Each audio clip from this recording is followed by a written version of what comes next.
Malgrat es digui el contrari, un dels punts més forts de l'Akira Toriyama a l'hora d'escriure Bola de Drac era la seva coherència a l'hora de desenvolupar els combats.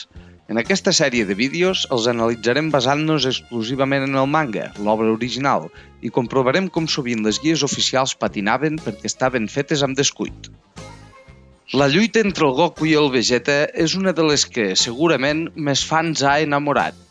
Carisma de l'enemic, temàtica de fons, molts són els motius pels quals algú la pot considerar la seva lluita preferida de la sèrie. El nostre, de les grans lluites de la sèrie, aquesta és la més complexa de totes i també una de les més emocionants i originals. Acompanyeu-nos en aquest vídeo on l'analitzarem a fons i, amb sort, us ajudarem a tenir-la tan ben valorada com li tenim nosaltres. Començarem analitzant els principals lluitadors implicats. El Goku és exactament el mateix Goku que lluita contra el Nappa, amb l'afegitó que en aquest combat emprarà l'atac del Kaito extensivament. Pels que no hagueu vist el vídeo del Nappa, en aquest punt de la sèrie es veu clarament que a l'hora de lluitar prioritza el cos a cos i només empra els atacs d'energia quan la situació ho requereix o quan li aporten un avantatge especial. Com a exemple del seu domini una mica més baix del Ki, es dirigeix cap al combat contra els Saiyans en núvol Quinton, ja que el seu vol encara no és del tot eficient. El seu poder supera les 8.000 unitats, tal i com diu el Vegeta quan li mesura la força un cop el Goku decideix lluitar al màxim contra el Nappa. Com que en aquella lluita no rep cap mal, li suposem zero desgast quan comença a lluitar contra el Vegeta. Pel que fa a com afecta l'atac del Kaito al seu poder, en realitat és molt senzill. L'atac del Kaito normal o doble el multiplica per 2, el triple per 3 i el quàdruple per 4. Però amb el detall que quan el Goku l'empra a un nivell superior al que domina, el seu cos es destrueix, que a efectes pràctics de cara al combat és com si quedés ferit. En aquesta lluita pot fer servir l'atac del Kaito per multiplicar-se el poder per 2 durant períodes relativament llargs, varis minuts, sense patir un gran desgast, però l'atac del Kaito triple ja li fa molt de mal i el quàdruple, lògicament, encara més. El Vegeta, com a lluitador, destaca per una defensa més alta del que sol ser habitual. Pel que fa com se li compensa, creiem que la força física és la característica més fluixa que té. No només per com lluita, prioritza clarament el Ki, fins al punt que el Goku de la saga Bully atribueix al Vegeta l'estil de llançar molts atacs d'energia sense parar, sinó també per detalls com el relatiu poc mal que el seu atac per sorpresa li fa al Zarbon transformat o el que veiem en la seva lluita contra el Riku. D'altra banda, aquest Vegeta encara no tenia el domini de l'energia que acabaria tenint més endavant, i com que en velocitat sembla estàndard, mai hi ha cap punt on es pugui dir que és especialment ràpid o lent, hem decidit per aquesta etapa de la sèrie rebaixar-li una mica el Ki, però menys que el Goku. Pel que fa al seu poder, tot i que durant la lluita ja es pot deduir clarament que està per sobre de l'atac del Kaito normal però per sota del triple, és a Namek on se'ns diu amb exactitud quin era, 18.000 unitats. Jutjar com es compensen els Ozaru com a lluitadors és difícil. D'entrada sembla que han de ser més forts i resistents, però més lents del que ho seria un lluitador estàndard amb el seu mateix poder. La seva lentitud relativa al seu poder la podem veure en multitud d'ocasions quan el Goku o el Gohan es transformen, i fins i tot una mica també al propi Vegeta, tot i que com que està jugant amb el Goku, és evident que tampoc feia servir tota la seva velocitat, així que l'escalem en funció del que veiem amb els Ozarus en general al llarg del manga. Pel que fa al seu poder de combat, el Vegeta ens diu que aquest és 10 cops superior al que té el guerrer que es transforma. Tot i que el poder del Vegeta sigui de 18.000, no es transforma just al començar el combat, sinó després d'haver rebut força mal i de crear una lluna artificial, que també li esgota gran part de l'energia. Per com reaccionen el Goku i el Gohan després que els tallin la cua, queden adormits, sembla que hi ha un clar esgotament pel procés de transformació i destransformació. El Vegeta de just després de destransformar-se lluita amb un Gohan enfadat que contra el Nappa tenia 2.800 unitats i el supera per poc, per tant en aquell punt està clarament per sota de les 3.000 unitats, així que li assumim un poder de 3.600 al moment de transformar-se. Si haguéssim de definir la saga dels guerrers de l'espai en poques paraules, i aquest és el motiu pel qual temàticament trobem correcte que es separi de la saga Namek, malgrat el Vegeta no deixi de ser un subordinat del Freezer en aquest punt, seria com la lluita del Goku contra els seus orígens. I aquesta lluita culmina aquí, contra el Vegeta. Per tant, és una lluita amb molt de transfons que hem cregut que val la pena comentar.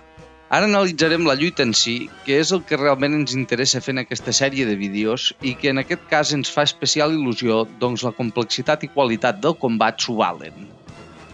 Per ajudar-nos a entendre millor l'estat dels lluitadors en cada moment del combat, hem dissenyat un sistema de barres que veureu a la part superior de la pantalla. Per qualsevol dubte sobre el seu funcionament, vegeu el vídeo explicatiu que hem fet, l'enllaç del qual tindreu a la descripció. El combat comença amb un intercanvi de cops on es veu clarament com el Vegeta domina el Goku, tot i que no és un domini total. Això es deu a que el Vegeta està posant a prova el Goku amb intenció de provocar-lo, doncs vol que faci servir el poder que li ha vist contra el Nappa. L'objectiu del Vegeta en aquest punt no és només guanyar, sinó humiliar i demostrar la seva superioritat total. El Goku activa l'atac del Kaito i llença un atac al Vegeta.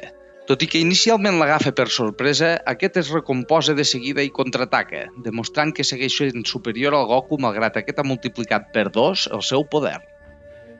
Ara és el torn del Vegeta de fer una demostració de la seva força. No confondre això amb un increment d'energia, però.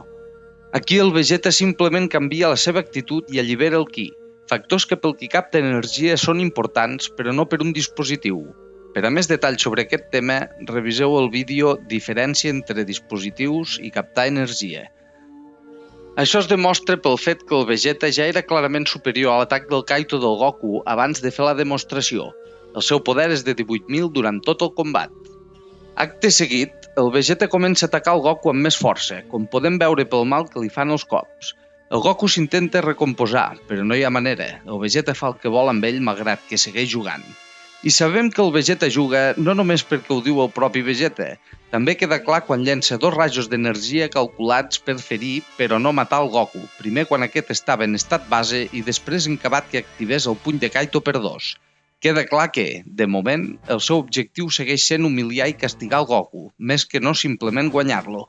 Davant l'aclaparadora superioritat del Vegeta, el Goku es veu forçat a fer el que el Kaito l'havia avisat que no fes, utilitzar un atac del Kaito que multipliqui la força per més de 2, en aquest cas per 3. El Goku activa l'atac del Kaito triple i es llença sobre el Vegeta, que es veu superat completament. No pot esquivar el primer cop de puny ni reaccionar fins després de rebre el segon atac, que l'enlaire, però quan aconsegueix recuperar-se i contraatacar, el Goku l'esquiva fàcilment. El Goku no juga. Sap que té un rellotge a sobre que li va en contra i ha d'infligir tant mal com li sigui possible al Vegeta mentre el cos li aguanti i per això l'atac no s'atura fins que el Vegeta agafa distància i ell ja està massa cansat per seguir. Val a dir que l'atac del Kaito, tot i que sol ser evident pel lector, pels personatges de la sèrie que no saben què és, com ara el Vegeta, és com si el Goku s'augmentés el poder. Aquest factor és important, doncs afecta com el Vegeta reaccionarà a partir d'ara. Des del seu punt de vista, el que ha passat és un xoc. El Goku l'ha superat en força.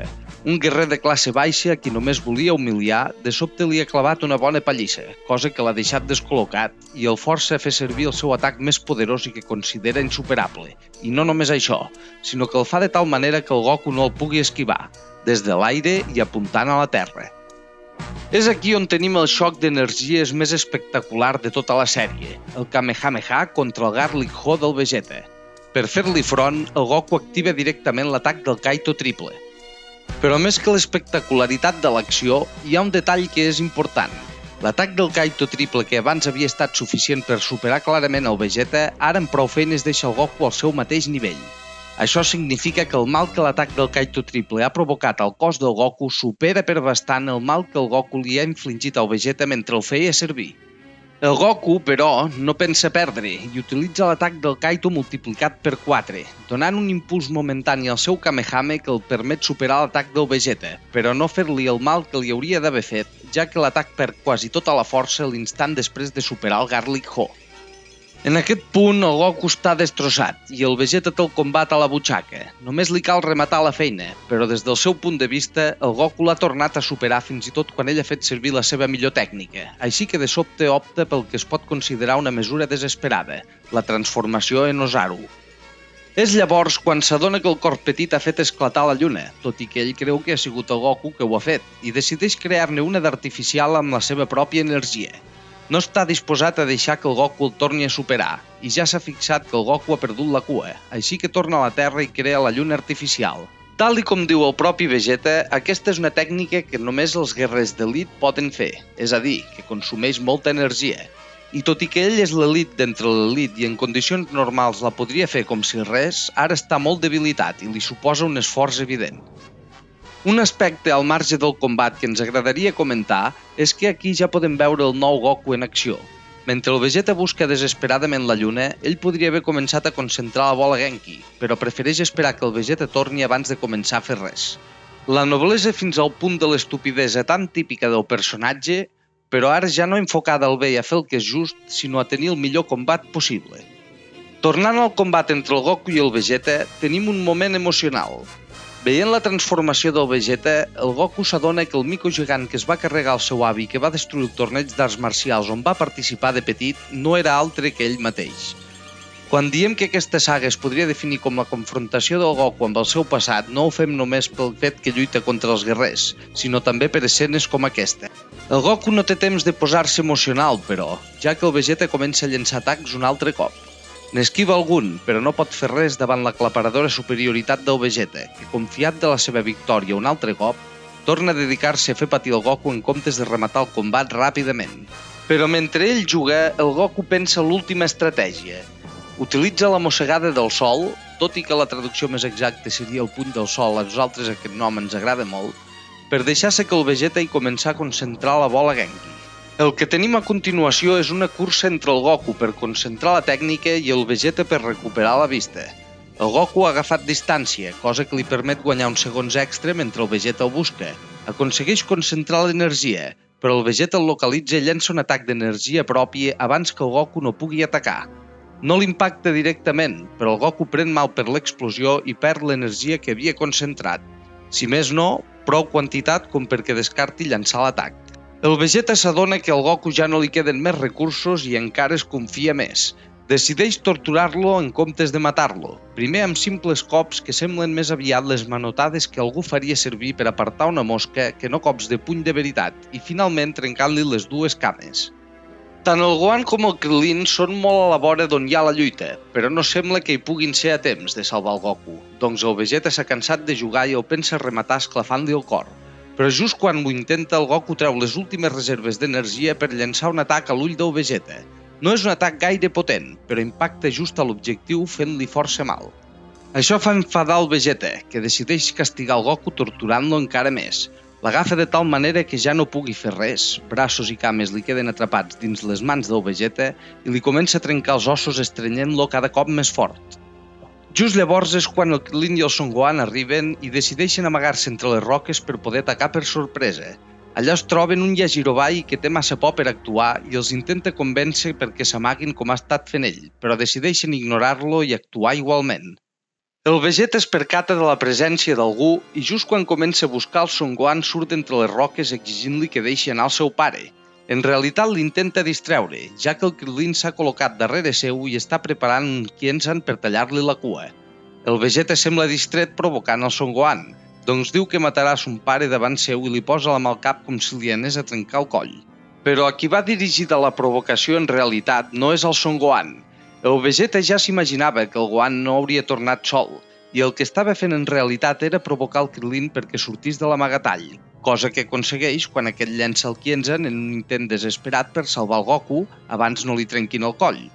Però el Vegeta, que ja s'ho esperava, esquiva l'atac molt fàcilment. L'atac sorpresa ha fallat i tot sembla perdut. El Vegeta matarà el Goku. O ho hagués fet si no fos perquè el Yajirobai decideix actuar al millor moment, tallant-li la cua al Vegeta amb l'espasa per sorpresa. En ser un atac per sorpresa dirigit al punt feble de l'adversari, l'efecte que té és suficient com per tallar la cua i deixar el Vegeta destransformat.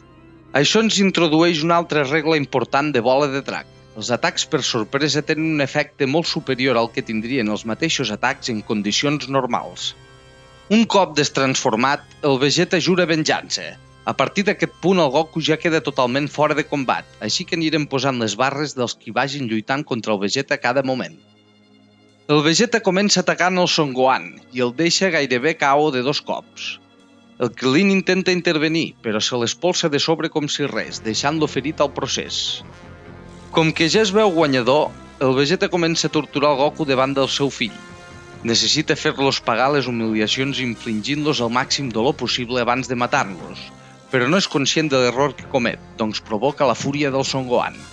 El Son Gohan recupera tota la força que havia demostrat contra el Nappa amb l'enrabiada i comença a atacar el Vegeta, agafant-lo per sorpresa inicialment. Ambdós comencen a lluitar, però de mica en mica la superior experiència del Vegeta en combat, sumat a que tenia un pèl més de força, li permeten anar agafant avantatge. Mentre van lluitant, el Goku li explica al Krillin com llançar la bola Genki i li transfereix l'energia que encara conservava, aproximadament la meitat. Tal com està el Vegeta ara, creu que serà suficient per liquidar-lo. I just al moment en què l'avantatge del Vegeta sobre el Son Gohan començava a ser decisiu i el Vegeta es disposava a rematar-lo, el Krillin llança la bola Genki al Vegeta. Però aquest la veu venir i l'esquiva. Quan sembla tot perdut, però, se'ns explica una cosa interessant de la bola Genki. La bola Genki és un tipus d'energia diferent i la seva efectivitat varia en funció de la maldat del seu objectiu. Això és tan extrem que quan es tracta de persones de cor pur com el Son Gohan, esdevé tan inofensiva que la poden fer rebotar com si res. I això és el que fa el Son Gohan, apuntant cap al Vegeta i tocant-lo de ple. El Vegeta queda atrapat dins l'explosió de la bola Genki, que s'esberla, segurament perquè era una bola incompleta, fent sortir el Vegeta disparat cel amunt. Al cap de poca estona, el cos del Vegeta cau inert, a terra. Els nostres herois estan destrossats, però han pogut guanyar. El Krillin, demostrant la seva naturalesa amable, decideix enterrar el Vegeta malgrat el mal que aquest ha fet. Se li escapa un petit detall, però. El Vegeta encara és viu i ja no pensa jugar més. Ara els matarà a tots. S'aixeca i el deixa estabornit d'un sol cop, demostrant que malgrat ha perdut moltíssima força, en segueix tenint molta més que el Krillin en aquest punt. El Vegeta, fart de tot, decideix que és hora de posar el punt final llançant un atac d'energia amb intenció de matar-los a tots. Però per desgràcia seva està molt més cansat que no es pensava, o calcula malament i tot i que els deixa força tocats no n'aconsegueix matar a cap. Això ens introdueix una altra de les normes no escrites que es respectaran al llarg de tota la sèrie. Quan un personatge sofreix un canvi dràstic en el seu poder, no podrà saber com de fort és fins que ho comprovi posant-se a prova. Ferides que fan disminuir molt la força, dopatges per Zenkai Power, qualsevol canvi no controlat fa que el lluitador pugui tenir una noció equivocada del poder real que té. El Vegeta reuneix les poques forces que li queden per intentar acabar la feina i se'n va rematar el Son Gohan. Però just quan hi arriba se n'adona que la cua li ha tornat a créixer, així que té un problema, perquè la lluna artificial que ha creat per transformar-se abans com a mesura desesperada segueix activa al cel. És en aquell moment que el Yajirobai l'ataca per sorpresa tallant-li l'esquena amb l'espasa. El Yajirobai creu que ha mort el Vegeta, però mentre celebra, aquest s'aixeca. El Yajirobai intenta defensar-se a la desesperada, però a la que el Vegeta li esquiva un parell de cops perd tot l'esperit de combat i es posa a suplicar. El Vegeta li clava 2 cops amb tota la força i el deixa estabornit, però no s'oblida del Son Gohan i decideix anar a rematar-lo abans no s'acabi de transformar del tot.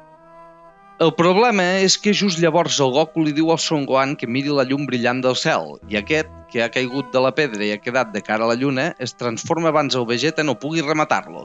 El Vegeta comença a clavar-li cops al Son Gohan mentre es transforma, però aquests ja són poc efectius. Quan es disposa a agafar-li la cua, abans no pugui fer res, el Son Gohan li clava un cop al cap, alliberant-se i acabant la transformació davant d'un Vegeta horroritzat. Però al Gohan li passa com al Goku, i es descontrola destrossant-ho tot. Abans no pugui fer mal a ningú, però el Krillin i el propi Goku li supliquen que ataqui el Vegeta.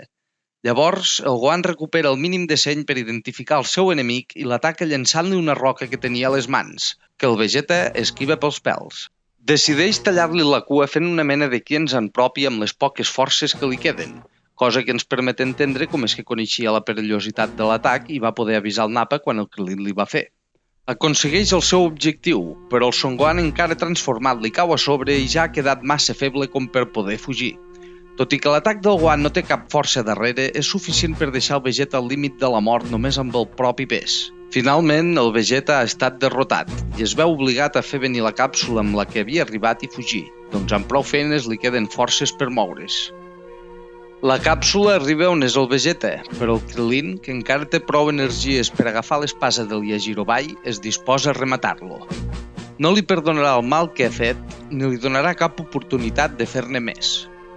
Però just quan està a punt de fer-ho, el Goku li suplica que s'aturi. El Vegeta està completament indefens, no té forces ni per ficar-se dins de la nau. El Krillin li recorda al Goku tots els amics morts pel Vegeta, però aquest insisteix igualment que el deixin viure, doncs hi vol tornar a lluitar.